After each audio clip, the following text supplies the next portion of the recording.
Hello అండి అందరికీ. మనం యెస్టర్‌డే ఎపిసోడ్‌లో మన స్కిన్ టైప్ ఎలా తెలుసుకోవాలో నేనైతే చెప్పాను కదా! ఈరోజు మాత్రం మాయిశ్చరైజర్ వాడటం వల్ల యూజెస్ ఏంటి, డిసడ్వాంటేజెస్ ఏంటి వాడకపోవడం వల్ల అనేది నేనైతే చెప్తానండి. మాయిశ్చరైజర్ చాలా మస్ట్ అండ్ షుడ్ అండి. ఎందుకంటే స్కిన్ డ్రై కాకుండా ఉంటుంది. స్కిన్ మీద మేకప్ క్రాకీ అవ్వకుండా ఉంటుంది. ఇది ఒక బేస్‌లా పనిచేస్తుందండి. అండ్ వ్రింకిల్స్ కూడా లేట్‌గా వస్తాయి. మేకప్ చాలా స్మూత్‌గా, షైనీగా ఉంటుందండి. అవి వాడకపోవడం వల్ల స్కిన్ డ్రై అండ్ రఫ్ అవుతుందండి. పింపుల్స్, ఇరిటేషన్స్ వచ్చే ఛాన్స్ ఉంటుంది. స్కిన్ డ్రై అయితే బాడీ ఎక్స్ట్రా ఆయిల్ ప్రొడ్యూస్ చేస్తుంది. పింపుల్స్కి మాత్రం రీజన్ ఇదేనండి.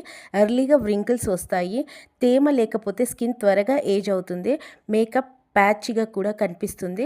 మాయిశ్చరైజర్‌ని మెన్ అండ్ ఉమెన్ ఇద్దరు వాడాలండి. All skin types moisturiser compulsory వాడాలి.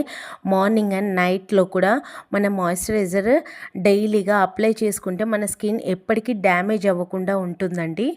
ఈ వీడియో మీకు అర్థమైందని అనుకుంటాను. ఇంకేమైనా అర్థం కాకపోతే నాకు కామెంట్స్‌లో అడగండి. నేనైతే చెప్తాను. మీకు రిప్లై అయితే ఇస్తాను.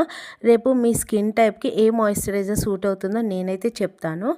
ఈ వీడియో నచ్చితే లైక్ చేయండి, షేర్ చేయండి, నా ఛానల్ని ఫాలో అవ్వండి. ఇలాంటి మరిన్ని వీడియోస్ కోసం నా ఛానల్ని సబ్స్క్రైబ్ చేసుకోండి. ఓకే. Bye bye.